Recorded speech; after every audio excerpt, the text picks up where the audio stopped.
Olá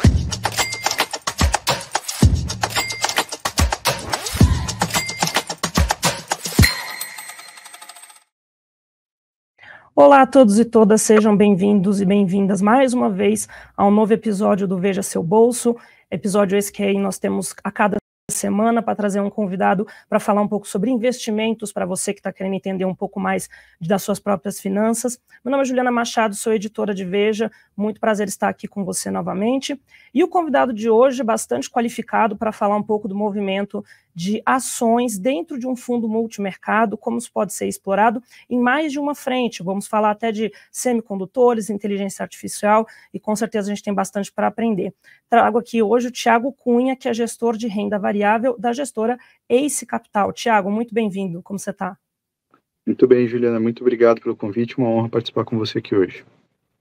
Muito obrigada a você, Thiago. Eu queria apresentar rapidamente a Ace Capital para quem não conhece, tá? É uma gestora multimercado que também atua aí fortemente dentro da área de renda variável, tem fundos, né, voltados para ações e fundos também multimercado, inclusive o principal da casa, que é o Ace Capital FIC-FIM, um fundo de investimento multimercado, para quem não conhece. Vale a pena dar uma olhada nos outros também, para você que tem interesse nessa indústria interessante, que é a indústria de fundos. E eu queria começar, Thiago, trazendo para você uma pergunta bem relevante quando a gente fala desse tema, que é como funciona a operação de uma mesa de ações dentro de um produto multimercado? Como que isso funciona dentro da Ace Capital?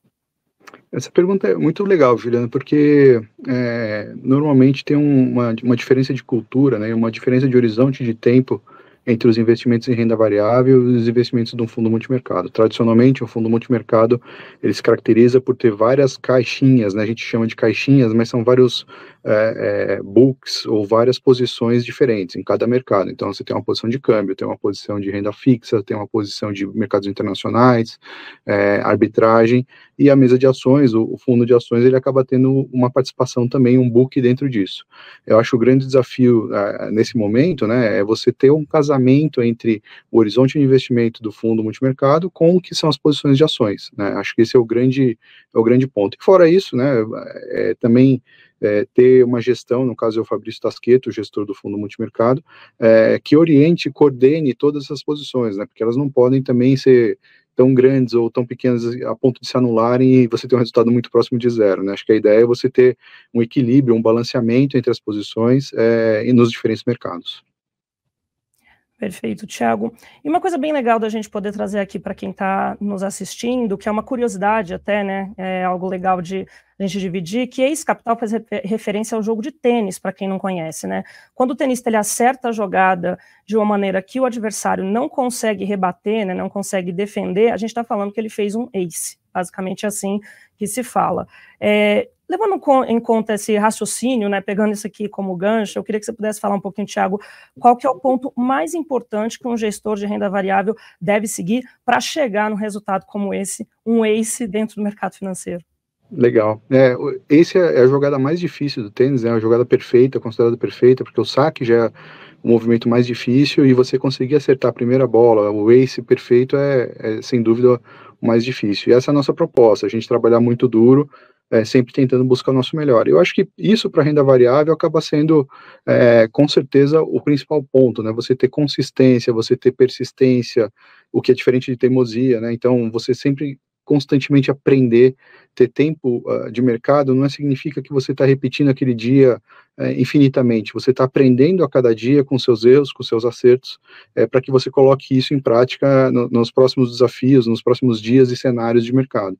Então, para a renda variável, acho que para quase todos os mercados, o grande desafio, o grande ponto aqui é a gente ter essa consistência, esse aprendizado constante. E por isso, eu acho que assim, um dos grandes diferenciais que a gente tem aqui na Ace é o tempo que as pessoas trabalham juntas, né? Apesar da casa ser uma casa um pouco mais recente, começou em 2019, todo o time da Ace, né, veio oriundo do Santander, da tesouraria do Santander, trabalharam juntos por mais de 15 anos, e a turma de renda variável veio da Grow, também com mais de 10, 12 anos de trabalho juntos aqui. Legal, Thiago. E eu acho que fica interessante a gente colocar na tela um pouco de o que a gente chama de atribuição de performance do fundo, e aqui estou considerando o fundo ex-capital FIC-FIM, que é o principal da casa, o carro-chefe, né, o primeiro que estreou aí no mercado financeiro, e que é importante da gente trazer, que se conecta muito bem com o que você falou, né, Thiago, em relação ao tempo junto de gestão, né, esse longo prazo, digamos, né, essa consistência. Quando a gente analisa os números dessa atribuição de performance, já tem aí um indicativo importante em relação à contribuição que cada livro, que cada book, como se fala no mercado financeiro, que cada estratégia teve dentro do fundo como um todo. Uma atribuição de performance, para quem não está acostumado com o linguajar do mercado, nada mais é uma forma de dizer o que cada estratégia, como cada estratégia trouxe resultado para o fundo como um todo. Isso é bem importante em gestoras multimercados que trabalham com diferentes mesas e que cada uma vai ter uma rentabilidade específica e contribuindo para o fundo de diferentes maneiras. Quando a gente olha alguns horizontes mais curtos, como é o caso de 12 meses, a gente vê que mesmo a renda fixa, que vem trazendo aí ganhos importantes para o investidor, com uma taxa básica de juros acima de 10%, ela realmente teve uma contribuição um pouco mais negativa para o resultado do fundo multimercado da ex-capital, como acabou acontecendo com algumas outras estratégias na sequência. Foi o caso de renda variável, o caso de moedas e o caso de valor relativo, que basicamente é operar aí distorções no mercado como posições compradas e posições vendidas, que é algo bastante importante também dentro dos multimercados, tá? Posições vendidas, lembrando para quem também não conhece, são as posições que ganham com a queda de ações, e as posições compradas são aquelas que ganham com a alta de ações. Mas eu queria chamar a atenção aqui para os dados do início, desde o início do fundo, em 2019, como a gente tem um cenário, um recorte muito diferente. A gente tem a renda fixa com uma contribuição de 17% no resultado do fundo, renda variável com contribuição de 1,25%, moedas com quase 2% e valor relativo com 1,56%. Então, a gente tem aqui uma referência importante quando a gente analisa prazos maiores, que é o que a gente diz para os investidores seguirem, terem sempre esses horizontes maiores em vista, né? E aí, Thiago, eu queria muito que você pudesse falar um pouquinho como que aí se desenha dentro da casa essa carteira, pensando nos produtos multimercado e de ações, que são os produtos que vocês têm hoje. Como é que é feito isso? Como é que são organizados os times? Como é que vocês sentam para tratar essas informações? Acho que seria legal se você pudesse dividir um pouco com a gente. Claro. Eu acho que eu vou focar um pouquinho mais na parte de renda variável, né? A parte de multimercado, como você bem disse, você tem a divisão por caixinhas, e aí cada gestor tem uma certa autonomia para montar suas posições. Obviamente isso é verificado, isso é gerido pelo chefe de cada caixinha, né? Então você tem ali o gestor de renda fixa, você tem o gestor do câmbio, tem o gestor do valor relativo, e o Fabrício Tasqueto faz a gestão conjunta, né, disso tudo, e ele que faz o size, faz a dimensionamento, a questão de timing, o quanto que ele quer alocar de risco, ou adicionar ou reduzir risco em cada um desses books. Mas olhando do ponto de vista de renda variável, né, eu acho que o ponto importante que eu comentei já no começo da nossa conversa é que a gente não teve aqui uma mudança considerável na forma de gerir os fundos de renda variável para se adaptar à realidade do multimercado. Isso porque o nosso DNA, né, o DNA da parte de renda variável é um DNA de olhar para o longo prazo, de olhar tendências que vão acontecer ao longo de 10, 15, 20 anos, o que é um pouco diferente do que é normalmente a gestão de um fundo multimercado. Então, quando a gente começou a conversar para fazer a fusão das duas gestoras, acho que isso ficou muito claro, né? O Ricardo Danadai, né, o nosso CEO, ele falava, pô, vocês jogam futebol super bem, a gente joga basquete super bem, se a gente for se meter a jogar vôlei, vai dar ruim. Então, a gente tem que preservar essas características e tentar adaptar, extrair o que é melhor de cada um para fazer o negócio dar certo. E eu acho que a gente foi muito feliz nesse desenho, né? Ou seja, hoje a carteira de renda variável dentro do fundo multimercado, ela é exatamente igual à carteira que a gente tem nos fundos de renda variável. A diferença, e aí é uma construção do Tasqueto, comigo, com o time de renda variável, essa carteira ela pode ser ou não redeada em relação ao índice, né? Então a gente pode montar uma posição vendida no índice, pode montar posições vendidas para fazer o hedge dela, se a gente achar que o cenário de bolsa, pelo menos no curto prazo ou num prazo um pouco mais longo, não for o ideal, a gente vai ficar exposto só ao alfa gerado por essa carteira. Então, isso é importante por quê, Juliana? Porque o time de analistas, né, ele não consegue fazer uma seleção do tipo falar, putz, essa empresa aqui é muito boa para o fundo de renda variável, mas é péssimo para o fundo de multimercado. Isso não existe. Né? O que existe, sim, são formas diferentes de você fazer a gestão de renda variável. Tem gestores que vão muito bem na questão do timing, de acertar os movimentos de curto prazo, o que não era a nossa característica. Então, o que a gente se propôs a fazer é fazer uma adaptação, preservando as nossas características de investimento de longo prazo para a gestão do multimercado. E quando a gente está discutindo fundos de ações, fala-se muito em longo prazo, não é mesmo? A gente tem aqui sempre aquela recomendação consistente aí, recorrente para as pessoas, de que elas sempre devem olhar para o longo prazo, né? O que significa um longo prazo quando a gente está falando de um fundo multimercado? Existe uma quantidade de anos, de meses que vocês observam para chegar a uma conclusão de que a gente está falando de longo prazo? Olha, quando você fala em multimercado, o longo prazo ele acaba convergindo para uma janela, de um ano ou de um ciclo de corte ou de aumento de juros, né? Esse é o longo prazo quando você pensa nos fundos multimercados. Quando a gente fala de renda variável, é um cenário completamente diferente, né? Por quê? Porque imagina o seguinte, a gente está falando de uma posição aqui que a gente tem no fundo desde 2018, por exemplo, né? A gente carrega essa posição até hoje. Então, assim, são 6 anos de maturação dessa posição, o investimento, por exemplo, em minerais críticos, que agora está super na moda, né? Todo mundo falando sobre minerais críticos, a gente já investe nisso desde 2018. Um tempo para você montar uma mina no Brasil, ela demora em média 7 anos, tá? E isso é um tempo relativamente curto quando você pensa no mundo. E aí o nosso trabalho, assim, é óbvio que a gente não começou a investir ontem para pegar a abertura dessa mina. A gente começou lá atrás, fazendo pesquisa sobre por que aquele mineral era importante, por que aquele componente, onde ele vai ser utilizado, se essa indústria é uma indústria que cresce, e a gente apoiou esse investimento até chegar na fase de produção. Então, são 6 anos, 7 anos para você maturar esse projeto e você começar a colher frutos e gerar caixa nesse projeto. Então, é um horizonte de tempo muito mais longo. Você começa a investir lá atrás, fazendo pesquisa, etc., para que ao longo de um tempo, que pode ser 6 anos, 5 anos, 7 anos, 10 anos, isso se mature. Outro exemplo, agora que me veio à cabeça, né, está muito na moda falar sobre energia nuclear no mundo, né, principalmente com a questão de AI, de semicondutores, essa explosão de necessidade de uso de energia para os servidores, se chegou à conclusão que, putz, não tem como fugir muito de energia nuclear. Legal. Quanto tempo demora para fazer uma usina nuclear? A usina nuclear do Reino Unido que está em construção faz 30 anos. Né? É óbvio que a gente não está pensando num investimento nesse tamanho, né, de horizonte de tempo, mas é só para colocar em contexto quanto tempo demora para você maturar um investimento por vezes, e renda variável é muito próximo disso, né? Então não tem como você ficar muito dissociado de uma coisa da outra. Você fez um comentário bastante importante sobre a questão do longo prazo dentro dos multimercados, que a gente pode estar falando de um ciclo de juros, por exemplo, né? E aí no Brasil a gente tem justamente ciclos grandes, razão pela qual acho bem importante também, né, da gente pontuar, que também está em linha com o que você comentou, sobre esses prazos maiores quando a gente analisa a nossa indústria e a nossa indústria de multimercados e, portanto, a indústria de fundos de ações que tem um ponto de vista até um pouco maior, né? E acho que se conecta um pouco esse debate, né, para a gente trazer aqui uma provocação para quem está nos assistindo, que é qual que é a pior decisão que o investidor ele pode fazer aí no mercado de ações, na sua opinião, Thiago?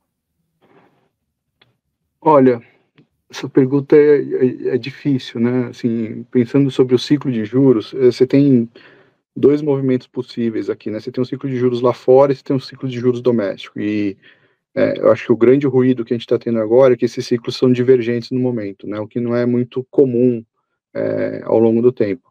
Então, se a gente olhar para o ciclo de juros lá fora, né, o Federal Reserve já começou o movimento de corte, a gente começa a ver números de inflação mais comportados, os dados de emprego ainda fortes, né, mas dando um pouco de alívio em relação à questão da inflação de emprego, de salários, e no meio do caminho você ainda tem uma eleição presidencial que pode mudar significativamente, né, o caminho dessa economia, né? Só para citar um exemplo, assim, boa parte do alívio que veio de mão de obra foi por conta de uma flexibilização da imigração durante o governo Biden.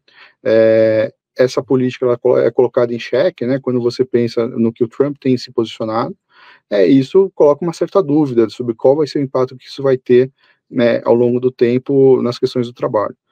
Corta, a gente fala de Brasil agora, né, a gente começou um ciclo antecipado de corte de juros lá atrás, o Brasil talvez tenha sido um dos primeiros bancos centrais do mundo a começar o ciclo de corte de juros pós-Covid.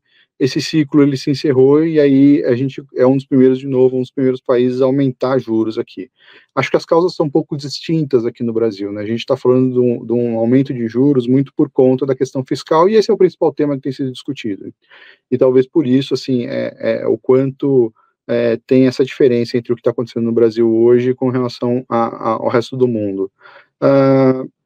Aí é uma visão pessoal, né? Eu acho que a gente está falando de um ciclo de aumento de juros que provavelmente deve ser muito mais curto do que foi o ciclo de corte, né? Eu acho que a gente não volta naqueles patamares anteriores. E também ele ainda é condicionado a uma situação fiscal que eventualmente, né, talvez não tenha uma solução final para isso, uma solução definitiva, mas ao longo do tempo, né, vão se construindo soluções intermediárias e que você consegue, de certa forma, encaminhar essa questão fiscal, não da melhor forma possível, mas de uma forma aceitável e que coloque um ponto final nessa dúvida sobre o que vai ser o fiscal para os próximos 2, 3 anos. Se isso acontecer, a gente vai ver com certeza aqui uma convergência de ciclos de cortes de juros nos próximos anos no Brasil em relação ao mundo também, e isso acaba beneficiando a renda variável, beneficia a renda fixa também, de certa forma, mas eu acho que o momento é muito difícil da gente olhar porque você tem situações diferentes do Brasil em relação ao resto do mundo. Legal, e a gente tem aqui, eu acho que uma última questão que é bastante importante e que eu acho que vale a gente explorar também, Thiago, que em relação ao que vocês têm atualmente na carteira, que são os temas que vocês estão mais observando, né? Quando a gente fala de mercado de ações, e aí a gente pode estar falando de mercado de ações aqui no Brasil, podemos estar falando de mercado de ações global, queria também que você fizesse essa distinção, caso vocês tenham na carteira, o que vocês estão observando? Qual que é o grande tema do momento, na sua opinião? Bacana. Olha, a gente tem posições aqui em Brasil, a gente tem posições lá fora também, nossas posições no exterior têm crescido ao longo dos últimos anos, né, desde 2018 a gente começou a fazer investimento lá fora, e tem um motivo razoavelmente simples para explicar essa exposição no exterior, né. Antigamente, tô falando antigamente, mas parece que muito tempo, mas não é, questão de 5, 10 anos atrás, os investidores estrangeiros, eles buscavam os mercados emergentes atrás de crescimento, né, então o cara falava assim, poxa, os Estados Unidos cresce aqui a taxa de 1, 2%, lucro das empresas cresce nesse patamar também, eu preciso procurar maior crescimento, porque no final do dia isso vai me entregar maior retorno sobre os investimentos em renda variável. Então, todo investimento que foi feito no México, no Brasil, etc., ele buscava esse crescimento e isso era uma regra, né? Você tinha esse tipo de crescimento. O que acontece mais recentemente, principalmente nos mercados desenvolvidos, é que essa diversificação geográfica e o crescimento ele já é entregue ao investidor americano, principalmente, dentro de casa. Um sujeito que compra NVIDIA, ele não está comprando o crescimento da economia americana, ele está comprando o crescimento global, de uma tendência global de crescimento de investimento em AI. Então, quando o cara compra NVIDIA, Google, Facebook, Amazon, ele já está comprando, diversificação geográfica, porque esses investimentos não são nos Estados Unidos, é no mundo inteiro. 2, ele já está comprando crescimento, porque taxas de crescimento de 30%, 40%, 50% nesses setores são regra hoje em dia, né, comparado com mercados emergentes que não tem entregue. E fora isso ainda tem a questão cambial, né, que de tabela você leva de brinde, porque por vezes os investidores estrangeiros chegavam, investiam no Brasil e ganhavam um bom retorno na bolsa, 20%, 30%, e eventualmente a hora que ele ia fazer a conta do quanto que o câmbio consumiu disso, né, por uma desvalorização do real, etc., uma parte disso era consumido. Ao passo que quando ele faz esse investimento na NVIDIA, no Google, essa questão cambial já é de certa forma mitigada ou gerenciada internamente. Então, o nosso portfólio ele se baseia hoje mais em grandes tendências seculares, tá? A gente olha para as tendências de longo prazo, questão de longevidade, questão de transição energética, é um tema que para a gente é muito forte, as questões ligadas à alimentação, segurança alimentar também, a potência que o Brasil tem do ponto de vista mineral, do ponto de vista de pecuária, agricultura, isso se espelha muito, é muito claro no nosso portfólio. E as posições domésticas, a gente olha muito mais as questões ligadas, assim, a conjunturas. Então, por exemplo, a gente gosta muito da parte de construção civil para baixa renda, né, que é um tema que é muito importante para esse governo, que você tem um crescimento grande de resultado nas empresas com níveis de valuation, níveis de preço aqui muito deprimidos. A gente gosta muito, por exemplo, de um case que não é tão doméstico, né, mas a Embraer foi o maior contribuidor de performance esse ano, olhando sobre esse aspecto de quanto a Embraer é quase um monopólio no setor de aviação regional e acaba sendo um importante player quando você pensa em defesa, em aviação executiva e agora talvez em aviação de longa distância. E fora isso, você tem outras oportunidades pontuais. Por exemplo, Sabesp foi uma grande retorno, uma grande contribuição de performance para esse ano, uma posição que a gente ainda carrega, que ela não é tão... ela não tem tanta ligação assim com a performance do país, do PIB, etc., mas é uma oportunidade de privatização com grandes retornos embutidos e com ganho de eficiência, né, na gestão que a gente vai ver daqui para frente sobre o comando da Equatorial. Então, a carteira, Juliana, ela é um balanceamento assim, de temas seculares, não só ligados ao Brasil, como o mundo, com oportunidades que são do mercado doméstico também. Tiago Cunha, gestor de renda variável da gestora Ace Capital, queria agradecer muito a sua participação, foi um grande prazer falar com você hoje. Obrigado, Juliana, o prazer foi meu. Bom, no episódio de hoje ficou bem claro aí a importância da renda variável dentro dos fundos multimercado, como é importante a gente analisar a carteira desses fundos e o que eles trazem para o investidor de adicional quando a gente fala num portfólio diversificado de investimentos. Isso porque quando a gente analisa um gestor de renda variável, como justamente o Tiago nos trouxe, nós temos acesso a algumas experiências, algumas carteiras bem mais específicas, voltadas para temas do momento, como é o caso justamente de semicondutores e inteligência artificial. Ao passo que o multimercado nos traz aí novamente a mensagem em relação à diversificação da carteira. E para falar um pouquinho mais dessa questão de diversificação, queria colocar aqui um gráfico para vocês nos acompanharem e realmente mostrar como um investidor que tivesse ficado em Ibovespa nos últimos 12 meses, tivesse feito aí uma alocação apenas no mercado local, ele teria um rendimento aí muito próximo de 15% em 12 meses. Lembrando que no ano o Ibovespa cai ao redor de 3%, que é um desempenho aí importante quando a gente analisa janelas mais longas, não tão bom quando a gente olha para janelas mais curtas.